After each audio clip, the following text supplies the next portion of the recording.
Hello నమస్తే, welcome to the federal Andhra Pradesh. Andhra Pradesh రాజకీయాలు ఎప్పుడూ సంచలనంగానే ఉంటాయి. ఇప్పుడు రాజ్యసభ అభ్యర్థుల ఎంపికలోనూ అదే జరిగింది. మొత్తం ఆంధ్రప్రదేశ్ నుంచి 4 రాజ్యసభ సీట్లు ఖాళీ అయితే అందులో 3 టీడీపీ, 1 జనసేనకి వచ్చింది. జనసేన నుంచి పోటీ చేసిన లింగమనేని రమేష్ గారు ఒక పెద్ద పారిశ్రామికవేత్త. అటువంటి వ్యక్తికి జనసేన సీటు ఎలా ఇస్తుంది అనేది ఒక ప్రశ్న వచ్చింది. అలానే జనసేనలో సుదీర్ఘకాలంగా పనిచేస్తున్న పాత వాళ్ళని కాదని ఇట్లా ఇస్తారు అనేది కూడా ఒక చర్చ వచ్చింది. అది పార్టీ కేడర్ మధ్య, పార్టీ నేతల మధ్య అసమ్మతి కూడా దారితీస్తుంది. ఈ అంశాలపైన పార్టీలో జరుగుతున్న చర్చ, లేదా మనం మన లెక్కలో చెప్పాలనుకున్నట్టయితే దాన్ని రచ్చ అంటుంటాం కదా, అట్లా దీన్ని చర్చించడం కోసం స్టూడియోలో నా సహచరులు విజయవాడ నుంచి జిపి వెంకటేశ్వర గారు, గరికా విజయ్ కుమార్ గారు, తిరుపతి నుంచి భాస్కర్ గారు ఈ చర్చలో పాల్గొంటున్నారు. వారికి ఫెడరల్ ఆంధ్రప్రదేశ్ తరఫున స్వాగతం పలుకుతూ, జిపి గారు, నేను మీతోటి చర్చను ప్రారంభిస్తున్నా. లింగమనేని రమేష్ అనే ఒక పారిశ్రామికవేత్తకి ఒక రాజకీయ పార్టీ సీట్ ఇవ్వడాన్ని మీరు ఎలా చూస్తారు? ముందుగా ఫెడరల్ ప్రేక్షకులకు నమస్కారం. లింగమనేని రమేష్ గారికి సీట్ ఇవ్వడాన్ని ఎలా చూస్తాము అని చెప్పేసానంటే, ఫైనాన్షియల్ పరంగా, అంటే ఏ పార్టీ అయినా బతికి నడవటానికి, అడుగులు వేయడానికి డబ్బు అవసరము. ఆ డబ్బు లింగమనేని రమేష్ ఇచ్చాడనేది జనమంతా చెప్తున్న మాట. పార్టీలో కూడా జరుగుతున్న చర్చ కూడా అదే. ఇప్పటికి ఈ క్షణము ఈ 2-3 ఏళ్ళ నుంచి కాదు, దాదాపు జనసేన పార్టీ పెట్టిన దగ్గర నుంచి కావాల్సిన ఆర్థిక సహాయాన్ని లింగమనేని రమేష్ జనసేన పార్టీకి అందిస్తున్నాడు. ప్రధానంగా విజయవాడలో ఒక పార్టీ ఆఫీసు లేదు, కార్యకలాపాలు ఎక్కడి నుంచి కొనసాగించాలి అనుకున్న దశలో, ఆ చర్చించే దశలో ఆయన ఆఫీసు ఏదైతే ఉందో, లింగమనేని రమేష్ సంబంధించినటువంటి ఎస్టేట్స్ ఆఫీస్ ఏదైతే ఉందో ఆ ఆఫీసుని జనసేన పార్టీ ఆఫీస్కు కార్యకలాపాల కోసం ఇచ్చేశాడు. ఇక అంతకంటే ఇదే ఉంటుంది. తర్వాత దాదాపు 2015 నుంచి పవన్ కళ్యాణ్ గారితో ఆయనకు మంచి సంబంధాలు ఉన్నాయి. అంటే సినిమాలు తీయకపోవచ్చు, కానీ పెట్టుబడులు కొంత పెట్టాడు, నడుస్తున్న కావాల్సినటువంటి ఆర్థిక సహాయాన్ని సినిమా రంగానికి కనుక చేశాడు అనే ఒక చర్చ కూడా ఉంది. అది బయటికి రాలేదు. కానీ చాలా కాలం నుంచి పవన్ కళ్యాణ్ గారితో ఉన్న ఆర్థిక పరమైనటువంటి సంబంధాలు, రాజకీయ పరంగా బ్యాక్గ్రౌండ్ ఉండి నడిపిస్తున్నటువంటి సంబంధాలు, ఇవన్నీ కూడాను ఆయనకు రాజ్యసభ మెంబర్షిప్ వచ్చేలా చేశాయని మనం చెప్పుకోవచ్చు. ఓకే విజయ్, అంటే ఈ ప్రశ్న ఎందుకు అడగాల్సి వచ్చిందంటే, జిపి గారిని కూడా, నా పార్టీ అవతరించింది మార్పు కోసమని, నా పార్టీ పిలుపు కొత్త తరానికని, నాది మార్పు అని చెప్తున్నప్పుడు ఒక పారిశ్రామికవేత్తకి ఎలా ఇచ్చారు? అలానే పార్టీలో సుదీర్ఘకాలం పనిచేస్తున్న వాళ్ళ అసమ్మతికి లోనయ్యే అవకాశం ఉంది కదా, దాని మీద మీరేమనుకుంటారు? ఒక్క నిమిషం చెప్పదలుచుకున్నాను. ఎందుకంటే ఇక్కడ ఒక మాట మనం ఒక మాట చెప్పుకోవాలి. లింగమనేని రమేష్ వాస్తవంగా జనసేన పార్టీని ఆర్థికంగా ఆదుకోవడంలో ముందున్నాడు అని చెప్పేసి పార్టీ వాళ్ళంతా చెప్పుకుంటున్నారు. ఆయనకు ఈ పదవి ఇవ్వకపోతే జనసేన తప్పు చేసినట్లయితుందేమో, భవిష్యత్తులో జనసేనకు ఒక మంచి ఆర్థిక వనరు సమకూర్చే వాళ్ళు దూరం అవుతారేమో అన్న ఆ భయం వాళ్ళని పట్టుకుంది. అందుకని వాళ్ళు అది చేయాల్సి వచ్చిందనేది ఒక చర్చ. ఓకే విజయ్, ఇప్పుడు మీరు చెప్పండి, క్షేత్రస్థాయిలో ఎప్పటి నుంచో ఉన్న వాళ్ళని కాదని అప్పటికప్పుడు కొత్త వాళ్ళని తీసుకొచ్చి డబ్బులు పెట్టారు కదా అని కొత్త వాళ్ళకి సీట్లు ఇస్తే కేడర్ ఏమనుకుంటుంది? కేడర్ ఎలా ఫీల్ అవుతుంది? సార్, చాలా మంచి ప్రశ్న వేశారు. ముందుగా ది ఫెడరల్ ప్రేక్షకులకి శుభాకాంక్షలు. ప్యానెల్లో ఉన్నటువంటి తోటి జర్నలిస్టులకి మీకు ధన్యవాదాలు సార్. మీరు చాలా మంచి ప్రశ్న వేశారు. లింగమనేని రమేష్ అన్న వ్యక్తికి వ్యాపారవేత్త అనడం సబబుగా ఉంటుందేమో ఇక్కడ. ఆయనకి జనసేన పార్టీ నుంచి రాజ్యసభ స్థానం కేటాయించడము, రాజ్యసభకి పంపిస్తున్నాము అని అనౌన్స్ చేసినటువంటి అనతి కాలంలోనే జనసేన పార్టీ నుంచి భారీగా విమర్శలు అయితే వినిపించాయి. తొలి నాళ్ళ నుంచి అంటే 2014లో జనసేన పార్టీ పెట్టిన నాటి నుంచి ఆ పార్టీని అంటిపెట్టుకుని ఆ పార్టీ కోసం క్షేత్రస్థాయిలో కష్టపడి పనిచేసినటువంటి వాళ్ళని విస్మరించారు అన్న విమర్శ కూడా పవన్ కళ్యాణ్ మీద నేరుగా అయితే విమర్శలు అయితే చేశారు. ఒక మహిళా నాయకురాలైతే లింగంనేని ఎవరు, ఆయనకి ఎందుకు ఇచ్చారు, పార్టీ కోసం ఎప్పుడైనా పని చేశారా, రోడ్లపైకి వచ్చి మీరు చేస్తున్నటువంటి కార్యక్రమాల్లో పాలు పంచుకున్నారా, కేవలము ఆర్థిక అంశాన్ని మీరు పరిగణలోకి తీసుకొని మిగతా అంశాలని పట్టించుకోకుండా అత్యున్నతమైనటువంటి పదవిని ఆయనకి ఇవ్వడం ఏంటి అని నేరుగానే పవన్ కళ్యాణ్ ని డైరెక్ట్ గానే అటాక్ చేసినట్టు ఆమె విమర్శలు గుప్పించారు. ప్రత్యేకించి ఇక్కడ సామాజిక వర్గాన్ని కూడా ఆమె ప్రస్తావన చేశారు. అది కూడా చర్చగా మారింది. అంటే లింగంనేని రమేష్ అన్న వ్యాపారవేత్త కమ్మ సామాజిక వర్గానికి చెందిన వ్యాపారవేత్త కావడము, తర్వాత జనసేన పార్టీకి, తర్వాత పవన్ కళ్యాణ్ కి ఆది నుంచి అండగా నిలబడింది కాపు సామాజిక వర్గం అత్యధికంగా ఉన్నారు. ఆ పార్టీకి, ఆ సామాజిక వర్గానికి ఎందుకు రాజ్యసభ స్థానం కేటాయించలేదు అన్న విమర్శలు అయితే ఆ మహిళా నాయకురాలతో పాటు క్షేత్ర స్థాయిలో కూడా ఆ పార్టీ శ్రేణుల్లో బలంగా వినిపిస్తోంది. జీపీ గారు, అంటే లింగమనేని రమేష్ అటు టీడీపీకి ఎంత దగ్గరో ఇటు జనసేనకు కూడా అంతే దగ్గర. ఆయన పారిశ్రామికవేత్త కనుక అన్ని వర్గాలని ఆయన ఇముడ్చుకోకుని తత్వం కూడా ఉండొచ్చు. అందులో భాగంగానే ఆయన పార్టీ ఆఫీసుకు కూడా తన షెల్టర్ ఇచ్చి ఉండొచ్చు. అంత మాత్రం రాజ్యసభ సీట్ ఇవ్వాల్సిన అవసరం ఉందా? అంటే ఇప్పుడున్న రాజకీయాలు అలాగనే ఉన్నాయి కదా సార్. ఇప్పుడు మనము ఇంతకు ముందు చూసాము పరిమళ నత్వాని. ఆయన ఎవరు సార్? ఆంధ్రప్రదేశ్ కి ఆయన సంబంధం ఏంటి అసలు? జగన్మోహన్ రెడ్డి గారు ఆయనకు సీట్ ఇచ్చాడు. ఒకే ఒక్క మాట ప్రధానమంత్రి చెప్పాడు కాబట్టి సీట్ ఇచ్చేసేసాడు. ఇక్కడ అసలుకి రాజ్యసభ ఇది ఒకప్పుడు పెద్దల సభ. రాజ్యసభ అంటే గొప్పవాళ్ళు, బాగా చదువుకున్న వాళ్ళు, మంచి మేధావులు మాత్రమే ఆ సభలో ఉండాలనుకునేది. ఇప్పుడు మేధావులు కాదు, ఎవరైనా మేధావులైనా ఉండొచ్చు, లేదు ఆ డబ్బున్న వాళ్ళు ఎవరైనా ఉండొచ్చు. అట్లాంటి వాళ్ళను తీసుకొచ్చేసేసి ఆ సభలో పెడుతున్నారు.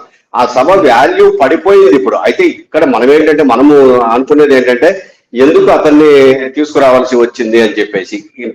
ప్రధానమైనటువంటి కారణం డబ్బు. ఇప్పుడు తెలుగుదేశం పార్టీకి మంచి సహకారం అందించాడు.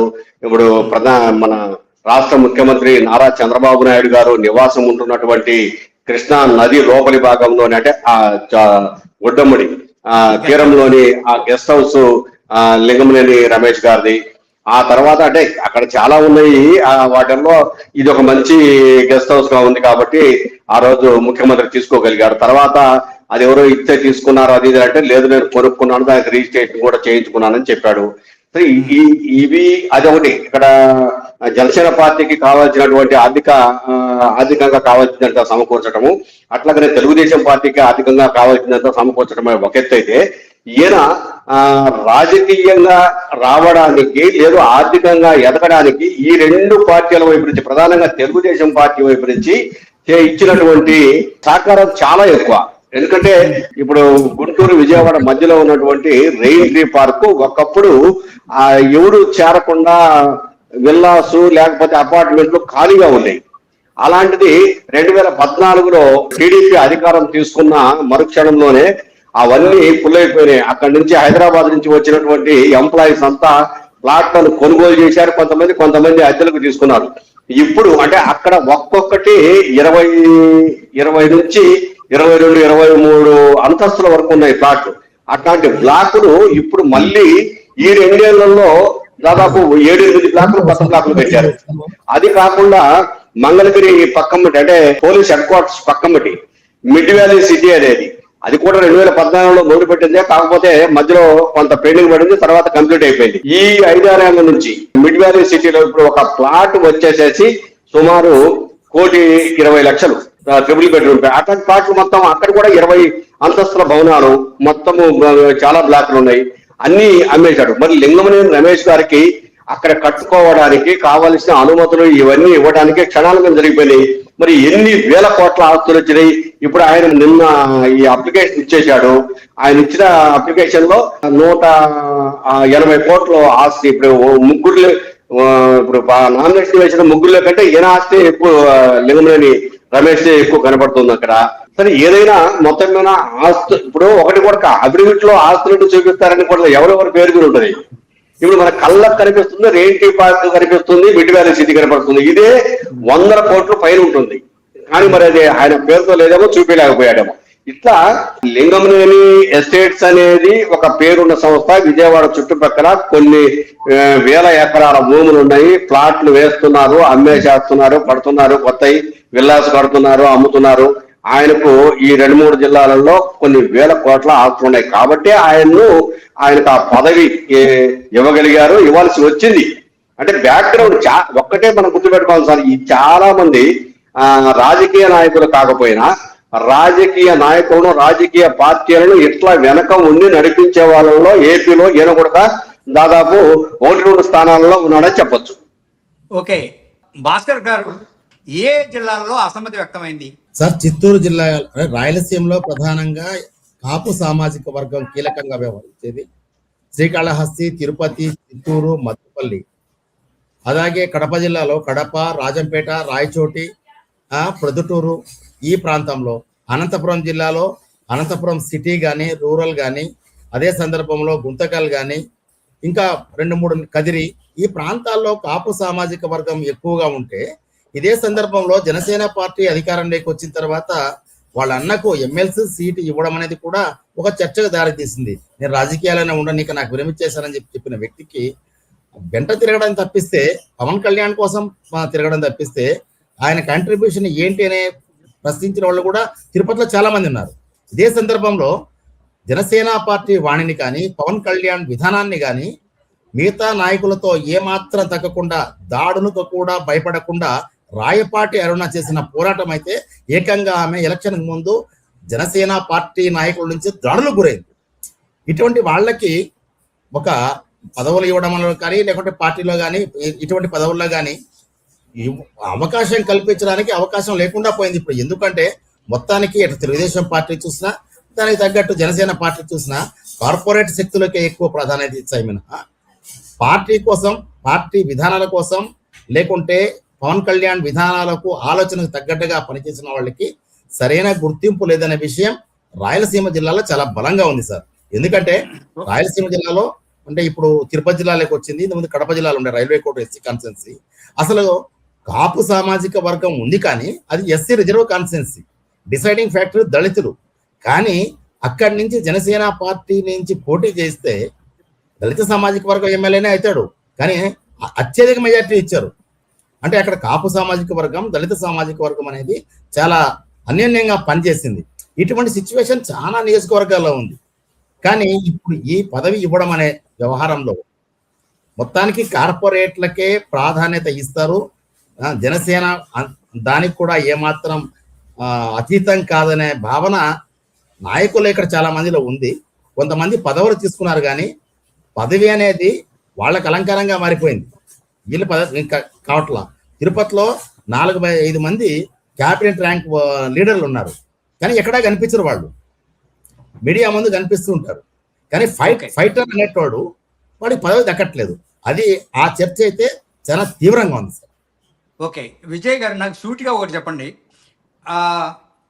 చాలామంది మనం ఇటీవల కాలంలో వింటున్న పదం ఒకటి, క్విట్ ప్రో కో అని, ఇచ్చిపుచ్చుకోవడం. అంటే నీ రాజకీయ పార్టీని నేను పోషించాను కనుక నేను నీకు సీట్ ఇస్తున్నాను అన్న సెన్స్లో మాట్లాడారు ఇందాక మన వాళ్ళు కూడా. ఇప్పుడు దీన్ని కూడా ఆ రకంగా అనుకోవాలా సార్? ఇక్కడ 2 రకాల అంశాలు సార్. ఒకటి పార్టీ నాయకులు ఏం చెప్తున్నారు అన్నది ఒకటి, 2 క్షేత్రస్థాయిలో వినిపిస్తున్న విమర్శలు ఒకటి. పార్టీ నాయకులు పవన్ కళ్యాణ్ ఈయనకి సీటు ఎందుకు ఇచ్చాము అన్న విషయం క్లియర్ గా స్పష్టం చేశారు. పార్టీకి ఈయన చాలా సేవలు చేశారు, పార్టీకి చాలా దోహదపడ్డారు, పార్టీ నిలబడడానికి ఈయన ఒక పిల్లర్ గా ఉన్నారు. విస్తృత స్థాయిలో ఈయన సేవలు అందించారు కాబట్టి ఈ సేవలు గుర్తించి రాజ్యసభ పదవి ఇచ్చాము అని పవన్ కళ్యాణ్ చెప్పారు. ఆ పార్టీ స్పష్టం చేసింది. రెండోది, దానికి భిన్నంగా విమర్శలు వినిపిస్తున్నాయి. అంటే కేవలము ఆర్థిక పరమైన అంశాలే పవన్ కళ్యాణ్ దృష్టిలో పెట్టుకుని ఈ పదవి ఇచ్చారు. పార్టీ కోసము, పార్టీ డెవలప్మెంట్ కోసము కష్టపడి పనిచేసిన వాళ్ళకి గత ప్రభుత్వంలో అనేక సమస్యలకు గురై నానా రకాల తంటాలు పడి కేసులు పెట్టించుకొని జైలు పాలై ఇబ్బందులు పడిన వారిని ఏమాత్రం గుర్తించలేదు అన్న విమర్శలు ఇంకోటి. రెండోది, ఇటీవల 33% రిజర్వేషన్ అన్న అంశం కూడా తెరపైకి వచ్చింది. ఈ లెక్కను చూసినా కూడా జనసేన పార్టీ చాలా భిన్నమైన రీతిలో 2 రకాల పేర్లు పెట్టుకుంది. ఒకటి జన సైనికులు, వీర మహిళలు. ఇక్కడ మహిళల ప్రస్తావన కూడా బలంగానే తెరపైకి వస్తుంది. వీర మహిళల పేరుతోటే మహిళా అంటే పార్టీకి సంబంధించినటువంటి మహిళా క్యాడర్ ని కేవలము అధికారంలోకి రావడం కోసము, కష్టపడి పనిచేయడం కోసమే ఉపయోగించుకున్నారు, వాడుకున్నారు. వాళ్ళ సేవలని ఆ విధంగా ఉపయోగించుకున్నారు. కానీ పదవులు ఇవ్వడంలో ఎందుకు నిర్లక్ష్యంగా వ్యవహరిస్తున్నారు అన్న విమర్శ, డిమాండ్ కూడా భారీగా వినిపిస్తుంది. మహిళలకి ఈసారి రాజ్యసభ ఇచ్చినట్లయితే పవన్ కళ్యాణ్ మీద మహిళా లోకంలో అంటే వీర మహిళల్లో భారీగా ఒక గౌరవం పెరుగుండేది అన్న చర్చ కూడా ఆ పార్టీ శ్రేణుల్లో బలంగా వినిపిస్తోంది. ఓకే, జీపీ గారు, జనసేన నినాదం మార్పు, యువతరం లేదా కొత్త రాజకీయం. అలాంటప్పుడు దీన్ని కూడా ఒక కొత్త రాజకీయంగా భావించాలా?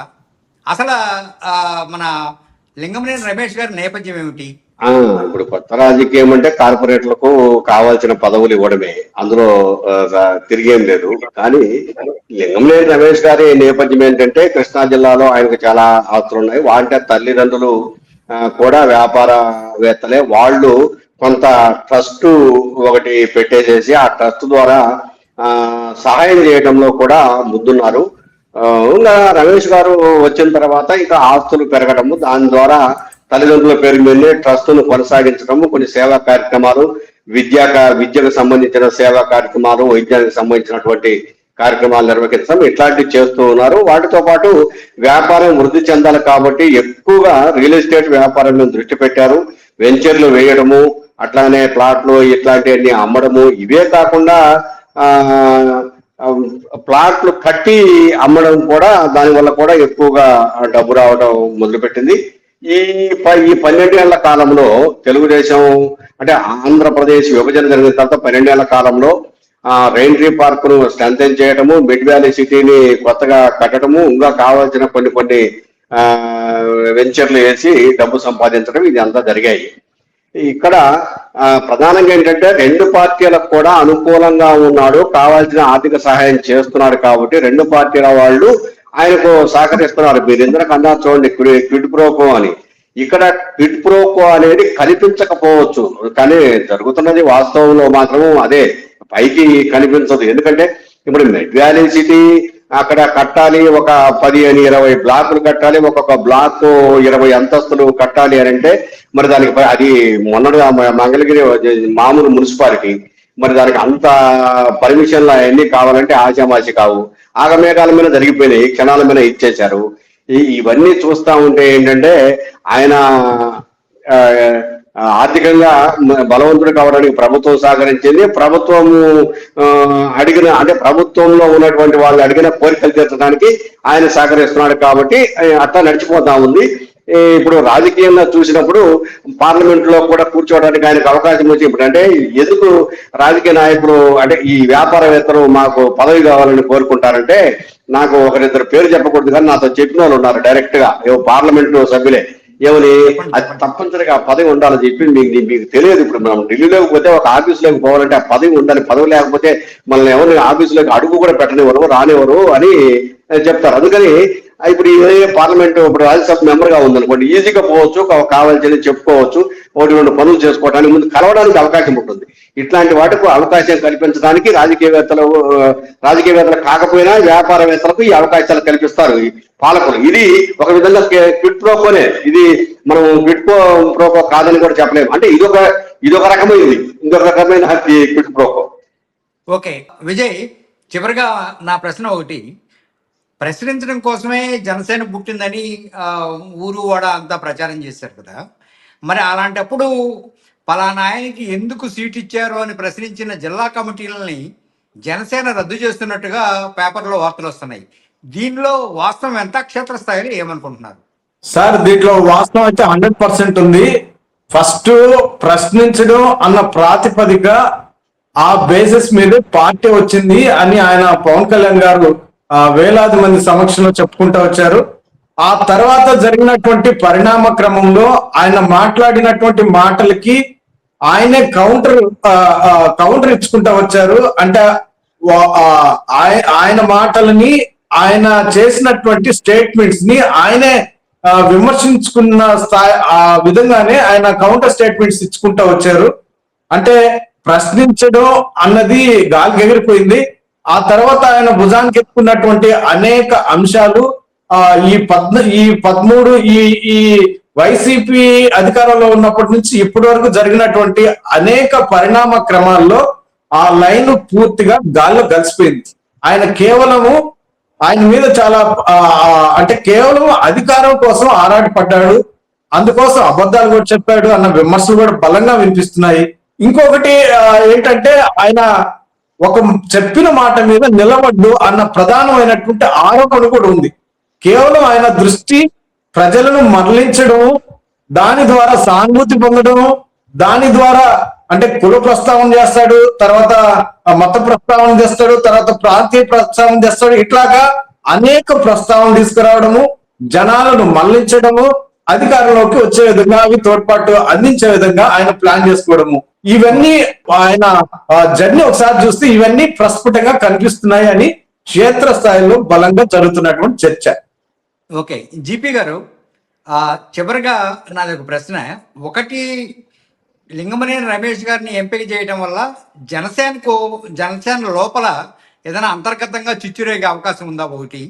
రెండు, లింగమనేని రమేష్ గారి అభ్యర్థిత్వాన్ని ప్రశ్నించిన జిల్లా కమిటీలని రద్దు చేసినట్టుగా మీరు కూడా ఇందాక ప్రస్తావన తీసుకొచ్చారు. ఆ జిల్లాల ప్రస్తావన ఏంటి?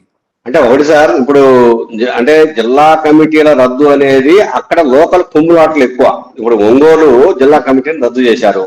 ఆ జిల్లా కమిటీ అధ్యక్షుడిగా ఉన్నటువంటి రియాజ్ అక్కడ కొత్తగా ఈ 2 నెలల క్రితం పార్టీలోకి తీసుకున్నటువంటి మాజీ మంత్రి బాలినేని శ్రీనివాసరెడ్డి, వీళ్ళిద్దరికి మధ్య పడటం లేదు. పచ్చగడ్డి వేస్తే బొగ్గమంటుంది. ఇప్పుడు రియాజ్ అనే అతను అక్కడ తెలుగుదేశం పార్టీ ఎమ్మెల్యేతో కొల్లుడై తిరుగుతున్నాడు. ఇక్కడ బాలినేని శ్రీనివాసరెడ్డి వైఎస్ఆర్ కాంగ్రెస్ పార్టీ నుంచి వచ్చినటువంటి వాడు. ఇప్పుడు ఇతర కేడర్ని ఇతను తీసుకొని తిరుగుతున్నాడు. ఇవి ఇబ్బంది అంటే వాళ్ళు ఒకరి మధ్య ఇబ్బంది పడుతూ వీటిని అధిగమించడానికి చేసిన ప్రయత్నంలోనే ఆ జిల్లా కమిటీ రద్దయిపోయింది. అట్లాగే నెల్లూరు జిల్లా కమిటీ కూడా అదే జరిగింది. అంటే లింగమనేని రమేష్ కు పదవి ఇవ్వడాన్ని వ్యతిరేకిస్తూ అయితే ఆ జిల్లా కమిటీలు రద్దు కాలేదు. కానీ ఇక్కడ కొంతమంది నాయకులు మాత్రం ప్రశ్నిస్తున్నారు, బయటపడటం లేదు. అంటే పవన్ కళ్యాణ్ క్లియర్ గా చెప్పాడు, నేను అనుకున్నది చేస్తాను, నేను చెప్పింది చేస్తాను, ఇష్టమైన వాళ్ళు పార్టీలో ఉండండి, కష్టం అనుకున్న వాళ్ళు ఈ క్షణమే బయటికి వెళ్ళిపోండి అని ఇంతకు ముందు చెప్పాడు. మొన్న లింగమనేని రమేష్ ను ఎంపిక చేయబోయే ముందు కూడా పార్టీ వాళ్ళకి అదే చెప్పాడు, మీరు ప్రశ్నలు అడగడానికి లేదు అని. నిజానికి చాలా జిల్లాలలో జిల్లా అధ్యక్షులుగా ఉన్నవాళ్ళు, కార్యదర్శులుగా ఉన్నవాళ్ళు, లేదు రాష్ట్ర కమిటీలో ఉన్నవాళ్ళు, లేదు గోదావరి జిల్లాలలో పార్టీ పటిష్టత కోసం, లేదు కాపు సామాజిక వర్గంలో పార్టీ పటిష్టత కోసం పనిచేస్తున్న వాళ్ళు ఉన్నారు. వాళ్ళు పట్టుబట్టి రంగంలోకి దిగి గొడవ చేస్తే జరిగేది ఏంటి? పవన్ కళ్యాణ్ ఏమంటున్నాడు, వెళ్ళిపోమంటున్నాడు, లేకపోతే సస్పెండ్ చేస్తానంటున్నాడు. ఇక ఇలాంటిది చేయించుకునే బదులు మనం కామ్గా ఉండము మంచిది అని చెప్పేసి ఉన్నారు తప్ప అసంతృప్తి లేక కాదు. కానీ అసంతృప్తి ఉన్నా ఇప్పుడు వాళ్ళు బయటపడి లింగమనేని రమేష్ అభ్యర్థిత్వం పనికిరాదు, పార్టీలో నష్టం జరుగుద్ది, అది ఇది అని ప్రశ్నించే వాళ్ళు లేరు సార్. ప్రశ్నించే వాళ్ళు లేకుండా పవన్ కళ్యాణ్ చాలా జాగ్రత్త. ప్రశ్నిస్తే ఏదైనా నేను ప్రశ్నించాలి తప్ప పార్టీలో ఇంకొకటి ప్రశ్నించకూడదు అనేది పవన్ కళ్యాణ్ గారి ఒక యాటిట్యూడ్ సార్. రైట్. మీరు ముగ్గురు చేసిన విశ్లేషణ చూసిన తర్వాత రాజకీయం అంటే సహజంగానే ఆర్థికంగా దన్ను లేకపోతే కుదరదు. అందుట్లో ఇప్పుడు సామాజికంగా కూడా దన్ను కావాలనేది ఇంకోటి చాలా స్పష్టమైంది. ఈ నేపథ్యంలో ఆర్థికంగా బలంగా ఉండటంతో పాటు సామాజికంగా కూడా బలంగా ఉంటే మాత్రమే రాజకీయాల్లో సస్టైన్ అవుతాం అనేది ఒకటి అర్థమవుతుంది. అలానే ఇంకొకటి, ఎన్నికల సంస్కరణ జరగనంతసేపు, ఆయా పార్టీల యాటిట్యూడ్ ఏంటో తెలియనంతసేపు ఈ తరహా ఎత్తులు పై ఎత్తులు, వ్యూహాలు ప్రతి వ్యూహాలు, కౌంటర్లు ఇవన్నీ ఉంటాయి. సో అల్టిమేట్గా ప్రాంతీయ పార్టీలు కనుక ప్రాంతీయ పార్టీల్లో పార్టీ అధినేతదే పైచేయి అవుతుంది. ఇప్పుడు జనసేనలో కూడా అదే జరిగింది. మిగతా రాజకీయ పార్టీల్లో ప్రాంతీయ పార్టీల్లో ఏం జరుగుతుందో జనసేనలో కూడా అదే జరిగింది. కనుక లింగమనేని రమేష్ గారు ఈవేళ వాళ్ళకి, టీడీపీ వాళ్ళకి ఎంత మిత్రుడో జనసేనకి అంతే మిత్రుడు. అందువల్లనే ముఖ్యమంత్రి గారికి గెస్ట్ హౌస్ ఇచ్చిన, జనసేన పార్టీకి పార్టీ కార్యాలయానికి స్థలం ఇచ్చిన, మిగతా జనసేన వ్యవహారాల్లో ఆర్థిక వ్యవహారాలకు సంబంధించి ఆయన సహాయపడినా కూడాను ఆ దృష్టితోనే చేసి ఉంచారు. బహుశా దానికి ప్రతిఫలంగానే ఈ సీటు పవన్ కళ్యాణ్ గారు ఆయనకి ఇచ్చి ఉండొచ్చు. ఇందులో మా సహజంగా రాజకీయ పార్టీలో ఉండే చిటపట్లు చాలా ఎక్కువగానే ఉంటాయి. ఈ చిటపట్లు తాత్కాలికం కనుక అందరికీ పదవులు ఇవ్వకపోయినా కొందరు పనిచేసిన వాళ్ళకి తర్వాత అయినా ఆయన పదవులు ఇస్తానంటున్నాడు కనుక ఇప్పటికీ ఈ అసమ్మతిని వచ్చింది ఒకటే పోస్ట్ కనుక ఈ అసమ్మతిని ఇంతటితో ఆయన నిలువరించి ముందు ఆయన పార్టీని చక్కదిద్దుకుంటారని, అలానే క్షేత్రస్థాయిలో ఎటువంటి అసమ్మతి లేకుండా చూస్తారని మీరు సలహాలు సూచనలు ఇచ్చినందుకు, ఈ చర్చలో పార్టిసిపేట్ చేసినందుకు మీ అందరికీ ధన్యవాదాలు. Thank you very much.